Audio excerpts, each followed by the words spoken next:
Em 1845, uma casa para 2 famílias foi construída, como se fosse uma casa geminada. Isso lá em Fall River, que fica no estado americano de Massachusetts. Essa casa permaneceu assim até que o Andrew Border, em meados de 1850, adquiriu essas 2 casas e transformou isso em uma super casa, em uma grande casa que pudesse acomodar a família dele.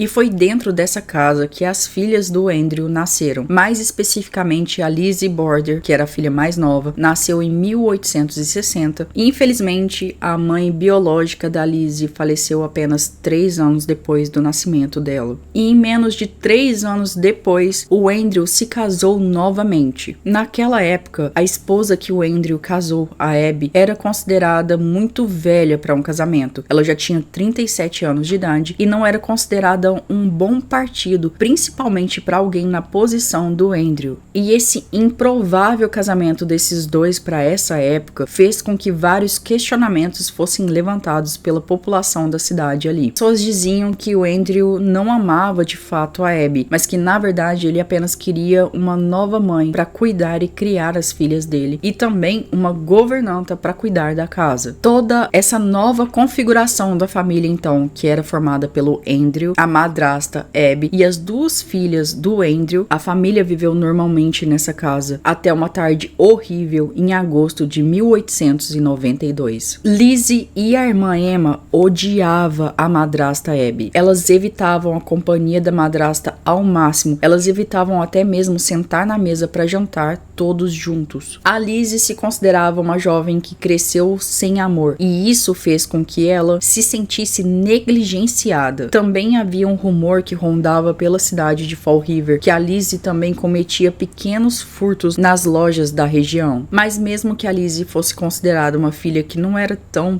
perfeita, e mesmo odiando a madrasta a Abby, a Lizzie dizia que respeitava o seu pai como um disciplinador, mas dizia que sentia pouco amor pelo pai. A raiva que a Lizzie sentia pela Abby só foi aumentando conforme rumores pela cidade começaram a falar que a Abby estava interessada, na verdade, apenas no status e no dinheiro que a família Border tinha. E a Lizzie realmente acreditava que a madrasta tinha feito o pai dela cair numa espécie de feitiço que fez com que o pai delas, o Andrew, começasse a comprar vários presentes caros e de luxo e desse para Abby. E é claro que todos esses presentes de luxo que o Andrew direcionava para a esposa fez com que as filhas ficassem cada vez mais enciumadas e nutrindo um ódio pela madrasta. Em 1892, nessa situação naquela época, toda a família estava meio adoecida ali na casa. A família já estava ficando confinada em casa há vários dias devido a essa, como se fosse uma pequena gripe hoje em dia. Até que em uma quinta-feira do mês de agosto, ainda em 1892, por volta das 10h30 da manhã, a Abby achou que estava sozinha em casa, enquanto ela fazia a limpeza dos quartos de hóspede da casa que ficava no 2º andar. E enquanto a Abby estava ali arrumando esse quarto de hóspedes, ela estava arrumando a cama quando ela ouviu um rangido dentro do quarto. Quando a Abby então parou e se virou para ver da onde vinha o rangido, ela visualizou o seu algoz, que aparentemente segurava alguma coisa na mão. Como a casa era muito escura e a gente está falando de 1892, onde a iluminação era ou natural ou por meio de velas, a Abby conseguiu ver apenas um brilho, um pequeno brilho que veio de algo que a pessoa estava segurando na mão. E foi essa luz das velas que permitiu que a Abby visse que o seu algoz estava segurando uma machadinha. Mais tarde, futuramente, os investigadores consideraram esse crime como realmente um crime passional. Havia tanta raiva em cada golpe que foi desferido contra a Abby que praticamente a cabeça dela teria virado uma polpa. E esse crime foi tão brutal que mesmo depois que a Abby já estava caída no chão, o criminoso continuou balançando a machadinha, o que fez com que aquela coloração vermelha fosse parar em todas as paredes do quarto. Enquanto isso, o Andrew, que tinha saído para fazer uma caminhada matinal, que era rotineiro para ele fazia todos os dias, quando o Andrew voltou da caminhada, ele tentou abrir a porta da casa, mas a porta estava emperrada. Então ele começou a bater e gritar na porta, chamando a empregada que naquela situação estava trabalhando na cozinha. Só que, olha só, quando a empregada chegou até a porta da sala para abrir, a porta estava emperrada também. Ela não conseguia abrir a porta nem do lado de dentro. Só que no momento em que essa empregada estava tentando destrancar essa porta da frente, que aparentemente estava emperrada, ela ouviu um som de respiração que vinha do alto da escada que ia para o segundo andar da casa. Ela olhou para o alto da escada para ver quem era, mas as sombras, como a casa era muito escura, dificultava a visão dela e ela não conseguia ver exatamente quem é que estava ali. Só que aí o clima ficou ainda mais pesado. Além de estar ouvindo essa respiração pesada e ofegante que vinha de cima da escada, a pessoa que estava lá em cima também começou a dar como se fosse pequenas risadinhas. A empregada, então, que a essa altura já estava bem assustada com essa situação um pouco sombria, ela com mais força, então,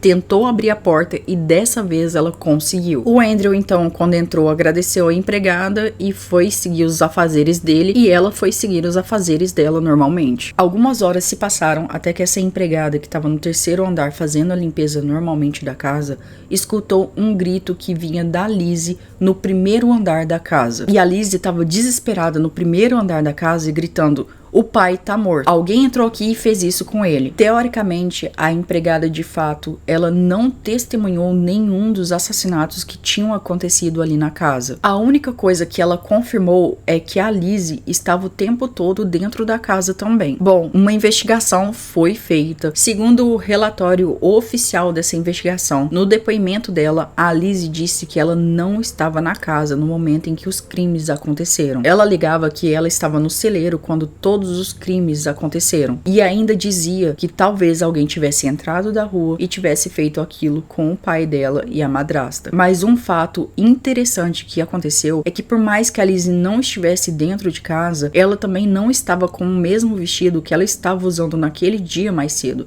Ela trocou de vestido, e os investigadores sabiam dessa troca de roupa da Lizzie justamente pelo depoimento daquela empregada que estava trabalhando na casa naquele dia. A polícia então exigiu que a Lizzie trouxesse para eles aquele vestido, o vestido que teoricamente ela estava usando antes dos crimes terem acontecido. Mas a Lizzie respondeu aos policiais que não tinha como, porque ela tinha queimado o vestido. Claro que a polícia perguntou por que ela tinha feito isso e queimado o vestido, e ela disse que tinha respingado tinta nele. Enquanto os detetives investigavam a casa, eles começaram a vasculhar toda a casa, todos os andares da casa. E no porão, um policial encontrou a cabeça de uma machadinha, que nesse momento estava até brilhando de tão limpa que essa machadinha estava. Mas essa machadinha não tinha o cabo, estava faltando o cabo de madeira. A polícia suspeitava que o criminoso teria tirado o cabo da machadinha justamente porque seria muito difícil de limpar as entranhas da madeira, que ficariam certamente algum vestígio de sangue que poderiam indicar que aquilo era a arma do crime. Esse caso foi aos tribunais da época e a acusação alegava que o responsável por esses crimes tinha sido a própria Lizzie. A acusação alegava que a Lizzie não se importava com os pais dela e, na verdade, nem com ninguém. Para tentar provar esse ponto de vista que a Lizzie era narcisista e não tinha nenhum tipo de sentimento por ninguém, levaram para dentro do tribunal 2 caixas de madeira, e enquanto o júri observava a Lizzie, que estava olhando atenta para aquela caixa de madeira sem entender o que estava acontecendo, o promotor abriu as caixas de madeira ali no tribunal, mostrando o conteúdo dessa caixa de madeira, que era nada mais e nada menos do que os crânios esmagados, tanto do Andrew como da Abby. A acusação alegava que a Lizzie não tinha nenhum sentimento. Só que eles nem imaginavam que nesse momento a Lizzie conseguiria comprovar, teoricamente, a sua inocência para o júri. Isso porque quando o promotor abriu aquela caixa de madeira e deixou exposto ali aqueles crânios esmagados, a Lizzie começou a gritar. Ela levantou e desmaiou no meio do tribunal. Depois dessa situação, não demorou muito tempo para que o júri voltasse ao tribunal com a sentença de inocência para Lizzie. O júri inocentou a Lizzie, mas todas as outras pessoas a condenavam. E esse crime revoltou tanto todas as outras pessoas ali da comunidade que realmente acreditavam que ela era culpada, que até uma rima foi criada na época para descrever os atos que ela fez com a própria família. Essa rima, ela diz: Lizzie Borden pegou um machado e deu 40 pancadas na mãe dela. Quando ela viu o que ela tinha feito, foi lá e deu 41 no pai. E eu vou abrir um parênteses agora nesse vídeo pra dizer que essa rima, ela perdura até os dias de hoje. Como esse crime aconteceu aqui no estado de Massachusetts, onde os meus filhos, onde a minha família mora, os meus filhos chegaram a aprender essa rima na escola e antes mesmo que eu inclusive soubesse desse caso. Bom, voltando pro vídeo, acreditam-se que essa rima, ela foi inventada, foi colocada num jornal na época por um jornalista, mas que não descreve exatamente o que aconteceu. Isso porque, teoricamente, a Lizzie bateu 19 vezes na Abby e 11 vezes no pai, no Andrew. Todo mundo que já estava muito chocado com essa situação lá na cidade de Fall River ficou ainda pior quando, com o passar do tempo, as duas irmãs, a Lizzie e a Emma, herdaram a casa do pai. As duas irmãs viveram juntas por anos nessa casa, até que repentinamente a Emma se mudou em 1905. Ninguém sabe exatamente por que a Emma, depois de tantos anos vivendo ali na casa, teria se mudado, mas é claro que rumores é o que não faltam para explicar o que teria acontecido. Claro que todo mundo começou a falar e insinuar que essa mudança da Emma teria sido porque talvez a Emma tivesse descoberto finalmente o que a Lizzie tinha feito. E isso passou a pesar mais ainda a favor dessa hipótese, porque as duas irmãs nunca mais se falaram. A Emma, ela se mudou para outro estado, para New Hampshire, e nunca mais teve contato com a irmã. A Emma viveu isolada até o final da vida dela. E ainda tem mais uma bizarra coincidência nessa história. Isso porque a Lizzie faleceu no dia 1º de junho de 1927, de pneumonia grave. E a Emma, a irmã da Lizzie, morreu apenas 9 dias depois, no dia 10 de junho também de 1927, mas por conta de uma complicação, uma doença renal. A casa dos Borders é considerada uma das casas mais mal assombradas dos Estados Unidos.